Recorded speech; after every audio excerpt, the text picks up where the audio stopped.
नमस्कार साथियों, कैसे हैं आप लोग? आशा है कि आप लोग स्वस्थ होंगे। तो आज हम लोग जो है वह सीटेट के में पूछे गए गणित के सवालों को देखेंगे। चैनल पर यदि आप नए हैं तो चैनल को ज़रूर सब्सक्राइब करें, लाइक करें और शेयर करना मत भूलें। तो सबसे पहला प्रश्न की ओर हम लोग बढ़ते हैं। पहला प्रश्न है कि पार्सल भेजने की दरें पार्सल भेजने की दरें नीचे दी गई है। पार्सल का भार 50 ग्राम या उससे कम, 50 ग्राम या उससे कम का रेट आपको है 15 रुपया लगता है। उसके बाद उसके अतिरिक्त जितना भी 50 ग्राम होंगे उस पर इसको 7 रुपये लगेंगे। तो मीना अपनी सहेली चारू को पार्सल भेजना चाहती है जो दिल्ली में है। पार्सल का भार 350 ग्राम है। तो दरों को देखकर पार्सल भेजने का सही राशि का चुनाव कीजिए। इसमें ऑप्शन में आपको सबसे पहले इसको बनाएंगे कैसे, इस पर ध्यान देना है।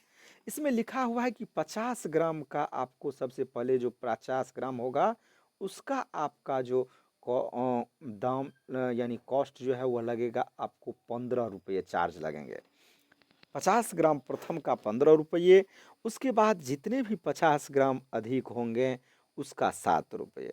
तो आप देखिएगा तो यहाँ 350 ग्राम है। तो इसमें से 50 ग्राम तो पहले निकल गया तो बचा 300 ग्राम। और 300 ग्राम का 50 ग्राम का डिवाइड यदि कीजिएगा तो ये 6 बार में आपको यानी 6 50 गुने यानी 50 गुने 6 बराबर आपको 300 ग्राम हो जाता है। तो ये 50 ग्राम वाला जो है वह आपको 6 पैकेट होगा। तो एक साथ दोनों को भेजना है। तो एक तो 50 ग्राम का ये होगा और 50 और उसका जो आपको पार्सल का जो देना है उसका चार्ज, वो चार्ज जो है वह तो 350 ग्राम का देना है, जिसमें प्रश्न में है कि 50 ग्राम का 15 रुपये। और नीचे उसके बाद जितना भी 50 ग्राम का अधिक जितना भी होगा वो 50 से उसको डिवाइड किए तो 6 बार में हुआ। उसका पर का आपको जो है वह 7 रुपया लगेगा। यानी 6 गो 50 ग्राम का है तो 6 सत्ते 42 रुपया जो है वह इसका लगेगा। इसको और इसको जो है वह आप ऐड कर दीजिए तो 15 और 42 जो है वह टोटल 57 जो है वह आपका अभिष्ट जो है वह उत्तर होगा। ऐसा है कि आप लोग समझ गए होंगे। अब मैं अगले प्रश्न की ओर बढ़ता हूँ। अगला प्रश्न है कि नीचे दिए गए संख्या पैटर्न को देखें और इसमें देखें कि अगले दो पद क्या होंगे। इसको देखने पर आपको पता चलेगा कि ये जो है वह एक आपको सीरीज का क्वेश्चन है। सीरीज में ये एक का क्यूब, इसको एक का क्यूब भी लिख सकते हैं, 8 को 2 का क्यूब भी लिख सकते हैं, लिखेंगे 27 को 3 का क्यूब लिखेंगे, 64 को 4 का क्यूब लिख सकते हैं, 125 को आप 5 का क्यूब लिख सकते हैं। उसी प्रकार ये क्रम चलते जा रहा है, प्राकृतिक संख्याओं का क्यूब होते जा रहा है। तो 1 का क्यूब, 2 का क्यूब, 3 का क्यूब, 4 का क्यूब, 5 का क्यूब, 6 का क्यूब। तो ये जो है वह 6 का क्यूब हो गया। और आगे जो है वह आपको 7 का क्यूब होगा। 6 का क्यूब हो गया 216 और 7 का क्यूब जो है वह आपको 343। तो आगे जो दो कॉलम दिया हुआ है वो दोनों कॉलम में यही होगा। यानी अभिष्ट उत्तर आपको 216 और 300, सॉरी यहाँ 343 होगा। 307 का क्यूब होता है 343, ये आपका अभिष्ट उत्तर हो गया। अगले प्रश्न की ओर बढ़ता हूं। अगला प्रश्न है कि 7.1/14, 7.1/14 यानी 7 दूना 14, एक 15/2 केजी नमक से 1/12 केजी के नमक के कितने पैकेट, यानी एक बड़ा सा पैकेट का नमक है और उसको क्या किया जाता है तो एक छोटे से पैकेट का या जो 1/12 केजी का है उस वैसे छोटे छोटे पैकेट में कितने छोटे पैकेट बन सकते हैं इस बड़े नमक के पैकेट से। तो क्या करेंगे कि बड़े के नमक के पैकेट्स में भाग देंगे आपको छोटे नमक के पैकेट से। तो ये हो गया आपको 15/2, ये भागा है, जैसे ही गुना होगा तो ये पलट जाएगा। यानी 1/12 जो है वह आपको 12/1 हो जाएगा। इसको काटेंगे 2 छाके 12, 15 छाके 90, यानी 90 पैकेट जो है वह 1/12 kg का 90 पैकेट होगा। ठीक है। अब अगले प्रश्न की ओर देखते हैं। अगला प्रश्न है कि यामिनी ने एक पासा 10 बार उछाला। यामिनी ने क्या किया कि एक पासा को 10 बार उछाला और उसे निम्नलिखित परिणाम प्राप्त हुए। 10 बार जो उछाला तो उसमें आपको 5, 3, 6, 6, 1, 4, 5, 3, 3, 2 इतना आया। तो निम्नलिखित संख्याओं में से अधिकतम बार कौन सी संख्या पर? तो अधिकतम बार आप देखिएगा इसमें तो 3 जो है वह 3 बार है। 2, 2, 2 और 1, 3, 6 2 ही बार है। इसलिए इसका अभिष्ट उत्तर यानी कौन सी संख्या ऐसा है जो अधिकतम बार है? तो अधिकतम बार कौन सा है? 3। ठीक है।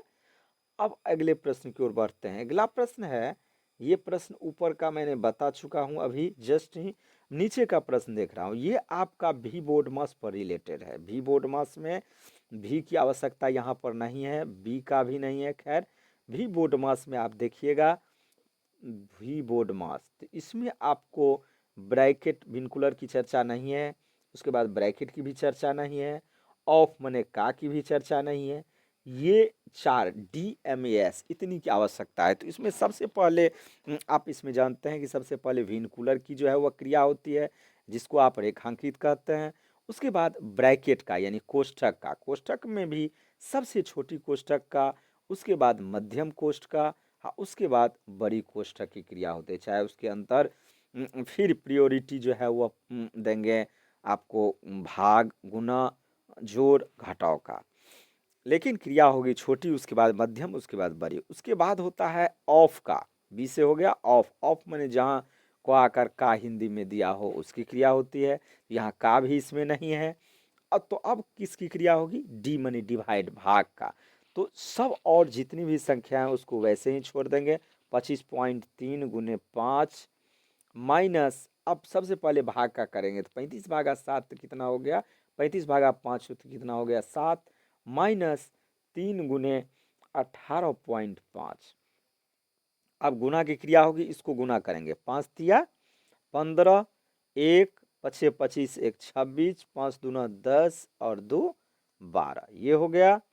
माइनस 7 माइनस इसको फिर गुना करेंगे, कारण डी के बाद है M, M means multiplication, D means divide, divide हो गया मल्टीप्लीकेशन।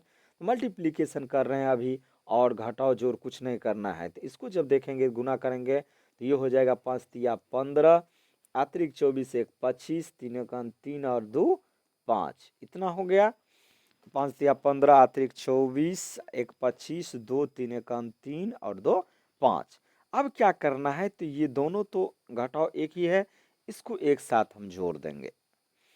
तो ये हो गया 155 और 7, 55 और 7 हो गया आपको 62, यानी 62.5 माइनस हो गया, कारण एक ही चिन्ह में दोनों को जोड़ के वही चिन्ह लगा देते हैं। अब इसको घटाएंगे तो ये 0, ये 4, 6 में से 2 गया तो 4, उसके बाद ये 12 में से 6 गया तो 6, यानी 64 आपका जो है वह अभिष्ट उत्तर हो गया। समझ गए होंगे। अब अगले प्रश्न की ओर बढ़ते हैं। अगला प्रश्न है कि 2 पूर्णांक 2/3, 3 दूना 6 और 2 8/3 हो गया। समकोणों में डिग्रियों की संख्या, तो समकोणों मीन्स 90 डिग्री, इसको 90 करेंगे। इसको जब काटेंगे तो 30 तिया 90, 30 और अतिरिक्त 24, ये डिग्री में हो गया आपका, डिग्री में हो गया आपका 240 डिग्री। यही आपका अभिष्ट जो है वह उत्तर हो गया।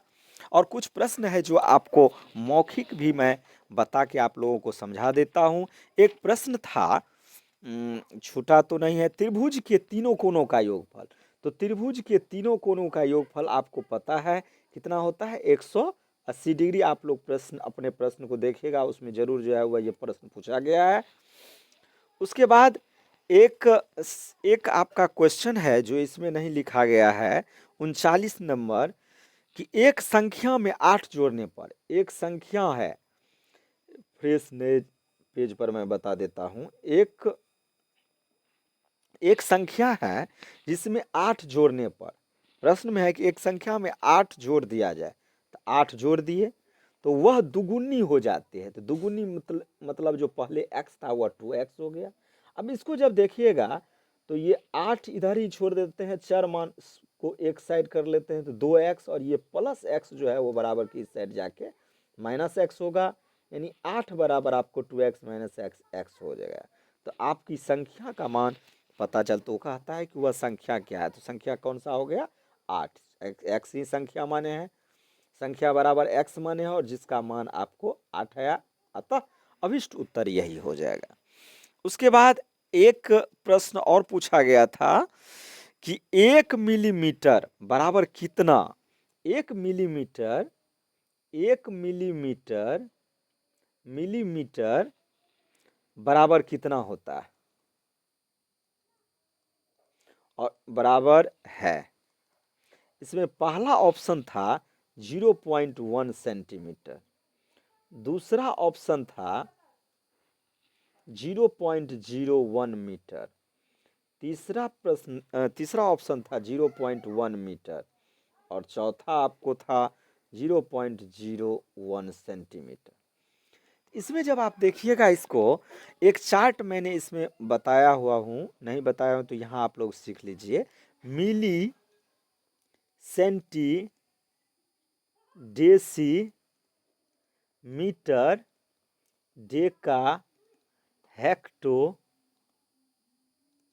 किलो, ये चार्ट को इस टाइप के सवाल को मिली सेंटीमीटर को बदलने के, और यह आपको किसी न हर सवाल में लगभग पूछता है, किसी न किसी सवाल में आपका मिली में दिया रहेगा तो आपसे पूछेगा सेंटी में दिया रहता है तो मिली में, या बदलने के लिए भी सवाल में रहता है। तो ऐसे प्रश्न पर आप ये ध्यान दीजिएगा बदलने में, जैसे ही ऊपर से नीचे आइएगा, यानी पूछ रहा है जैसे यहाँ पूछ रहा है मिली, और नीचे ऑप्शन में क्या है सेंटीमीटर, सेंटी और मीटर में, तो सेंटी भी नीचे ही जा रहा है और मीटर भी नीचे ही है। तो इस स्थिति में आप जितना नीचे जाइएगा 1/, और जितना यदि सेंटी में नीचे जाते तो एक ही अंक के बाद जस्ट है, इसलिए 10 होगा, यानी 0.1 होना चाहिए। यदि मीटर में जाते हैं तो उसके बाद 3 अंक है, तो 3 नीचे जा रहे हैं तो 3 शून्य होगा, यानी मीटर में यदि आपका ऑप्शन यदि इतना हो तो यह सही होगा, और सेंटी में 0.1।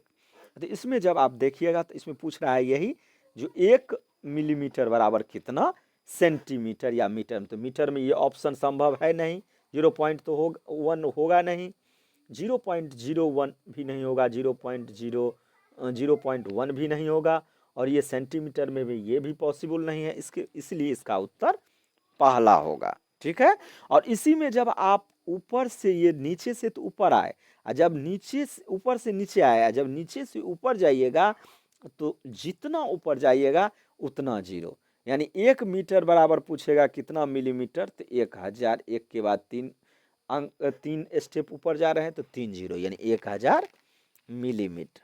ठीक है, तो आपको कहीं भी ऐसे सवाल या कोई प्रश्न में भी आपको दे देता है कोई सेंटीमीटर में कोई मीटर में, तो आप बदलना सीख गए होंगे। अब हम कुछ और प्रश्न देख रहे हैं, कहीं छूटा हुआ होगा, कारण प्रश्न मेरे पास जो है वह किसी मित्र के माध्यम से मिला है। एक प्रश्न आपको और है कि एक जो है यह एक भाज्य संख्या है, एक प्रश्न है कि एक जो है वह, इसमें से सही कथन को चुनना है, एक भाज्य संख्या है, तो यह भाज्य संख्या नहीं होगा, क्योंकि भाज्य संख्या का रूल है वैसी संख्या जिसका 2 से अधिक, एक और स्वयं वह अभाज्य संख्या का गुणनखंड, सो अभाज्य संख्या की परिभाषा, और भाज्य संख्या का है जिसका 2 से अधिक गुणनखंड हो, तो इसका एक का एक से अधिक तो पॉसिबल है नहीं, इसलिए ये पॉसिबल नहीं है कि एक भाज्य संख्या है। दूसरा है एक दोनों है, भाज्य और अभाज्य, तो भाज्य तो है ही नहीं, भाज्य तो है ही नहीं, और अभाज्य भी नहीं है, कारण अभाज्य का भी आपको रूल होता है जो स्वयं एक और स्वयं का गुणनखंड होता है, एक ही का एक ही, और स्वयं तो यह एक स्वयं है, इसलिए इसका 2 गुणनखंड पॉसिबल नहीं हो रहा है, इसलिए यह अभाज्य भी नहीं है। तीसरा ऑप्शन है एक न तो भाज्य है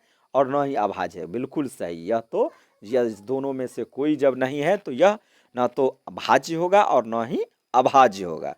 चौथा में एक ऑप्शन है कि एक एक अभाज्य संख्या, तो ये भी नहीं होगा, इसलिए इसका सी जो है वह अभिष्ट उत्तर होगा। और कोई क्वेश्चन हमको लगता है तो नहीं है। यदि आप लोग को आपके प्रश्न में कहीं कोई क्वेश्चन हो जो मुझसे छूट गया हुआ हो, तो आप जो है वह कमेंट बॉक्स में कमेंट कीजिएगा, मैं आपको बता दूंगा। धन्यवाद। आशा है कि आप लोग समझ गए होंगे। चैनल को आप लोग सब्सक्राइब कीजिए, सब्सक्राइब नहीं करते हैं मैं डिमोटिवेट हो जाता हूँ। सब्सक्राइब कीजिए, आपको लोग के लिए मैं इतना मेहनत कर रहा हूँ, और आप लोग जो है वह चैनल को लाइक शेयर और कुछ कमेंट भी कीजिए, जो कमी हो उसको मैं अगले वीडियो में सुधारने का प्रयास करूँगा। धन्यवाद।